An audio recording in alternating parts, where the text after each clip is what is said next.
L'enjeu de cette réforme, c'est de donner davantage de place à la négociation collective. Et donc, que ce soit la négociation collective au niveau de la branche, au niveau de l'entreprise. Et donc, pour la première fois, on donne la parole aux salariés des petites entreprises. Donc, il y a un scrutin spécial qui est organisé pour eux, de façon à ce qu'ils puissent exprimer leur vote, et que leur vote servira à désigner les gens qui seront autour de la table pour négocier en leur nom, à la fois au niveau des branches et au niveau des entreprises, mais notamment au niveau des branches, sur des questions très, très concrètes qui les concernent directement, que ce soit les salaires, les qualifications professionnelles, les conditions de travail, la pénibilité, le temps de travail.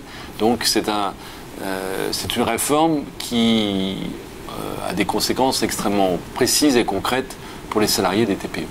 Tout l'enjeu est précisément de concilier l'aspect économique, les exigences économiques, de compétitivité, d'attractivité d'entreprise avec les questions sociales. Et l'objet même d'une négociation, c'est justement de faire cette conciliation, avec d'un côté les représentants des organisations patronales, de l'autre côté les représentants des organisations syndicales.